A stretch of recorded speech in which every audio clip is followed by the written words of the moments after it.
trying to bring this together, we arrive at a kind of matrix, bringing together what had been presented so far. And we have to be aware and remain aware of the fact that it is a kind of anecdotal collection, surveying of material.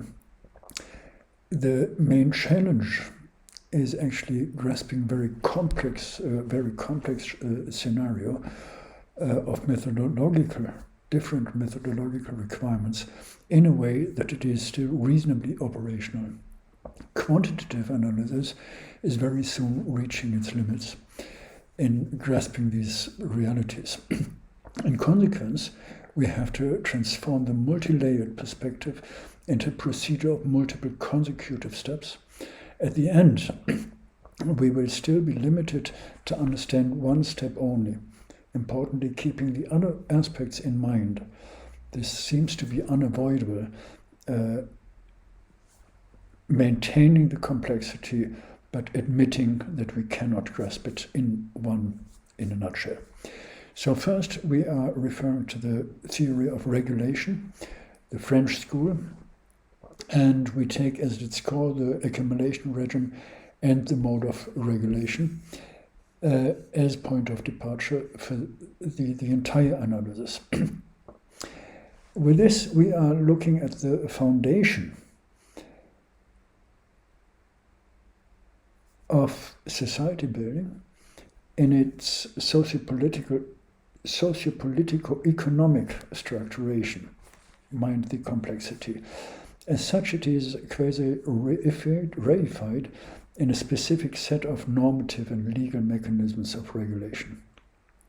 From there, we come to the second stage, second layer, where these are without the accumulation regime and the mode of regulation, are without question general concrete formations. They are as such not yet specific. In this respect, it is useful to look at two additional dimensions of concretization, namely the regime, the life regime, which is an analogy to the accumulation regime, and the mode of living in analogy to the mode of regulation. The third layer then is the interplay of the two, the interplay of life regime and mode of living, as a general living conditions and the specific translation into real life situations, lived by real people under real socio-personal conditions. This can be grasped by the social quality approach with the three pillars as mentioned earlier, the constitutional factors, the conditional factors, and the normative factors. On the one hand, this is used in order to refer back to the analysis of the two preceding layers, namely the foundation and the concretization.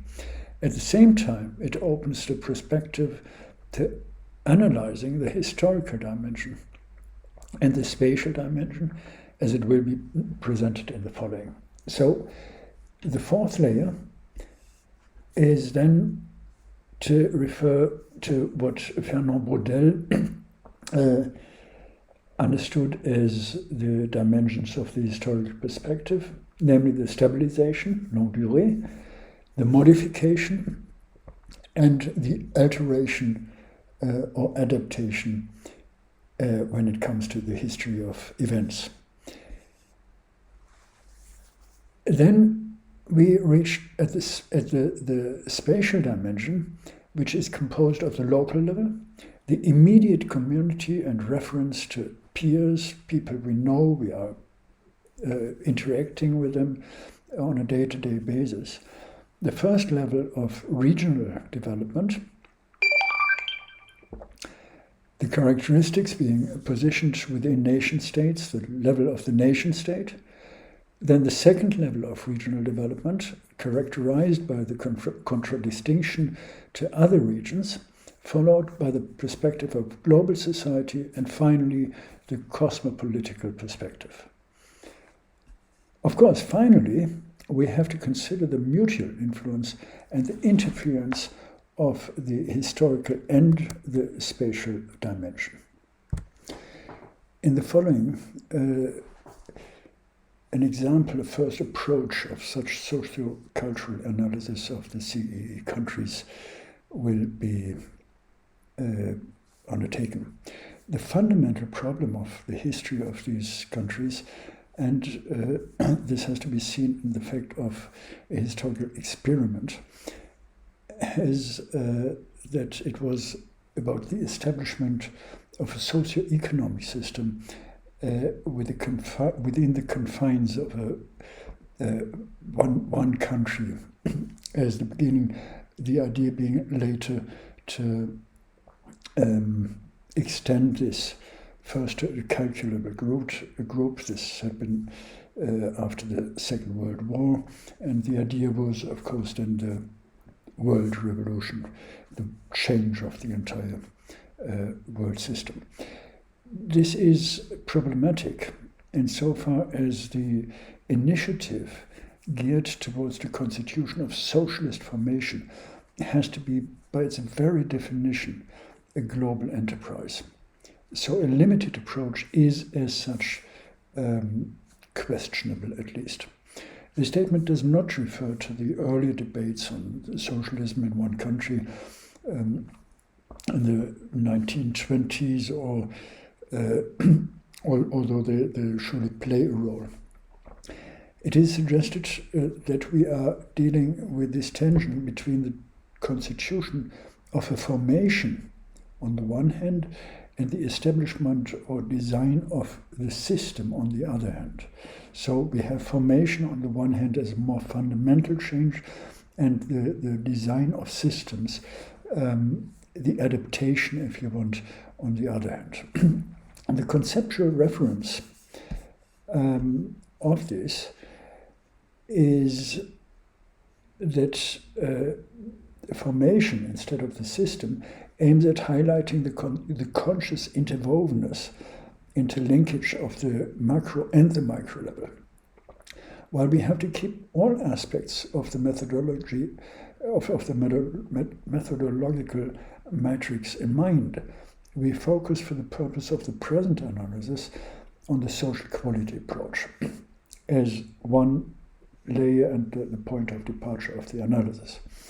The reasoning behind this is given by the fact that we can understand from here then, in consequence, the entirety centered around the historical materialist approach, containing that the determining factor, quoting Friedrich Engels, the determining factor in history is, in the last resort, the production and reproduction of the immediate life. So what people are doing, how they are dealing with the environment, with the given circumstances, and what they make out of this. In practice, the politics of this micro-macro interplay turned obviously, in many cases, into highly problematic constellations, as it is difficult or even impossible to draw a clear demarcation line between the mutual understanding and help on the one hand, and on the other hand, the permanent control and tutelage. By and large, this can be seen as political contest and control, while at the same time the degree of social integration and cohesion has to be acknowledged, even allowing a relatively high degree of empowerment given by the fact of a well-developed schooling system, the support of a variety of children's activity, and not least a wide range of public services in various respects, reaching, for instance, from accessing public transport to allowing the participation in cultural events, being understood as also as an instrument of empowerment, and the like. This would be completely a different room, a different space, to see this process as a transformation and a simple mechanism of takeover by the West or the Western system. Instead, what we are actually witnessing, or had been witnessing, is that we are dealing with the interpenetration of the social fabric, but by completely different standards as they did exist hitherto. So the stage after the transformation, if we want, had to adapt a different language. Even if the terms had been the same, the content, the meaning had been different. So we return to an earlier debate in the development of the social quality thinking, namely the understanding of the dimension of quality. What is actually quality about? Is it a matter of a positive qualification of certain circumstances? I.e., are we talking about quality in the meaning of a positive qualification? This is of good quality. Or is quality simply a matter of measurement, assessment of a matter, process, structure, or relationship? The quality of something being hard, being bright, or being yellow. These could be seen as qualities as well. Taking this as background at the transfer of the transformation, we can easily see that the actual meaning of standards changed. In other words, we can apply the various indicators as they are suggested in the social quality approach at the ante and the post-transformation stage, their meaning, however, changing fundamentally. And this changing is true in two respects. First, while all factors of the social quality approach are also relevant in the pre-transformation era, their meaning is rather different. Let's look, for instance, at socio-economic security. Obviously, it always plays a role. But at the same time, we have to see that the means of achievement had been very different. And with this, the entire social fabric changed as well. It had been a different framing, it had been a different way of embedding things. Then second, this leads to the perspective that the means being different meant as well in terms of the understanding of this difference. Just one example. To look at public transport, the means, public transport as means, and the acceptance of public transport. Well, this had been in some respect a matter of lacking alternatives, no private cars and not the necessary infrastructure, petrol station, and there had been another aspect which had been hugely important. And this had been the acceptance of collective solutions and the different weighing of domains of life. We don't find this in the usual textbooks, not in the contributions in scientific journals, usually not, but where we find it is that we see it in films, in novels, as for instance, Willy Bredel, The New Chapter, or Eric Neutsch, Trace of Stones, Dieter Noll, The Adventures of Werner Holt, music and sometimes biographies, and this material is actually increasingly becoming available. For instance, in films like Gundermann, more or less recently launched film, or in exhibitions of the photographies as those by Harald Hauswald. Not least, more and more talk shows are allowing to gain some insight. For instance, the Super Illy Verlag publishing house published a talk show, Mutual Questioning of Two Legions, Gregor Gysi and Joachim Streich. Gregor Gysi, lawyer and politician, and Joachim Streich had been a soccer player during the GDR times. We find other things like Gregor Gysi meeting Carmen Mayer Antoni, an actress, talking about her experiences. Now, as much as such analysis, or we should possibly say surveying of complex realities, conveys a picture of real life, it allows as well a deeper understanding of the actual meaning of labor, consumption, regulation, and law.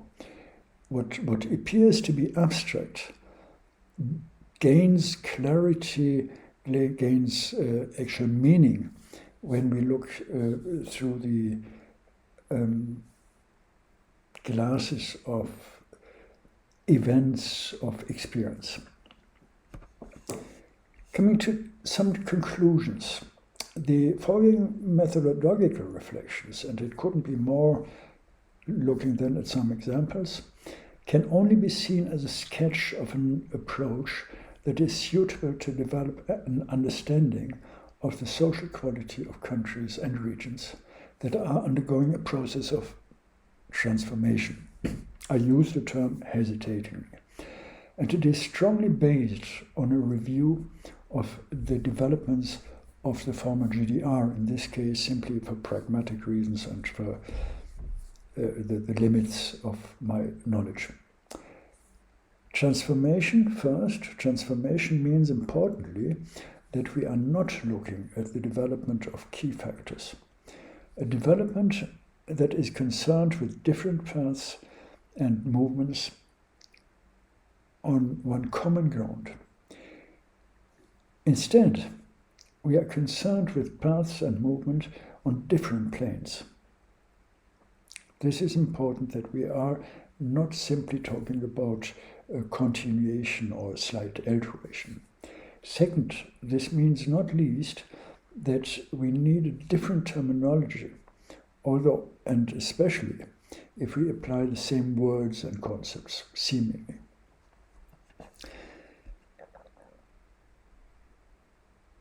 We talk about justice, we talk about emancipation, the number and role of solicitors or doctors, medical doctors, the role of the family, and so on and so forth.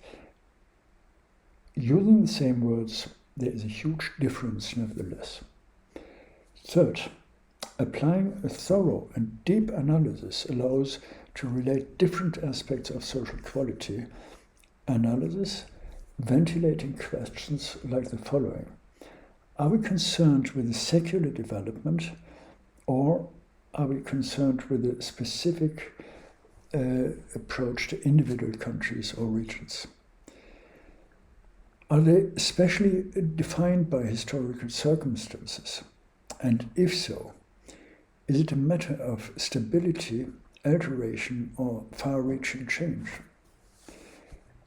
Can they be considered as genuine developments based in inherent contradictions emerging from tensions and contradictions in the geopolitical settings, or a result of some kind of actors?